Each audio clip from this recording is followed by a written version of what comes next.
بسم اللہ الرحمن الرحیم۔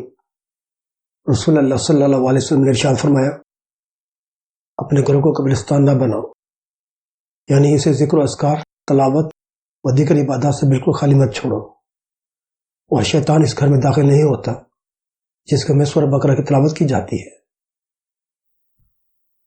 رشتہ داروں کے حقوق اور دگنا اجر۔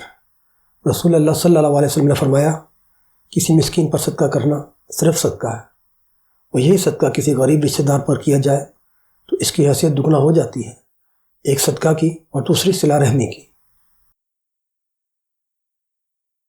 عورتوں کی اکثریت جہنم میں کیوں جائے گی؟ نبی صلی اللہ علیہ وسلم نے فرمایا، ایک مرتبہ مجھے جہنم دکھلائی گئی تو میں نے اس میں رہنے والوں میں زیادہ تر عورتوں کو پایا۔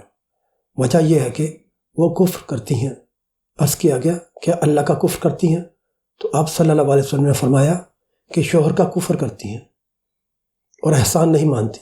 اے شخص، اگر تو کسی عورت کے ساتھ ایک زمانہ دراز تک احسان کرتا رہے، بعد اس کے کوئی خلاف بات تجھ سے دیکھ لے تو فوراً کہہ دے گی کہ میں نے تجھ سے کبھی آرام نہیں پایا۔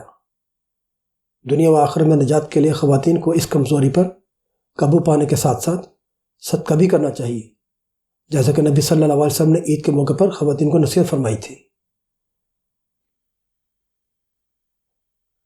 رسول اللہ صلی اللہ علیہ وسلم نے فرمایا، اللہ تعالیٰ فرماتا ہے کہ میں اپنے بندے کے گمان کے ساتھ ہوں، اور جب وہ مجھے اپنے دل میں یاد کرتا ہے تو میں بھی اسے اپنے دل میں یاد کرتا ہوں، اور جب وہ مجھے مجلس میں یاد کرتا ہے تو میں اسے اس سے بہتر فرشتوں کے مجلس میں اسے یاد کرتا ہوں، اور اگر وہ مجھ سے ایک بالش قریب آتا ہے تو میں اس سے ایک ہاتھ قریب ہو جاتا ہوں، اور اگر وہ مجھ سے ایک ہاتھ قریب آتا ہے تو میں اس سے 2 ہاتھ قریب ہو جاتا ہوں، اور اگر وہ میری طرف چل کر آتا ہے تو میں اس کے پاس دوڑ کر آتا ہوں۔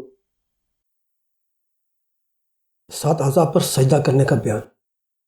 ابن عباس رضی اللہ تعالیٰ عنہ بیان کرتے ہیں، رسول اللہ صلی اللہ علیہ وسلم نے فرمایا، مجھے 7 اعضاء پیشانی، دونوں ہاتھوں، دونوں گھٹنوں اور پاؤں کی انگلیوں کے کناروں پر سجدہ کرنے، دوران نماز کپڑوں اور بالوں کو نہ سمیٹنے کا حکم دیا گیا ہے۔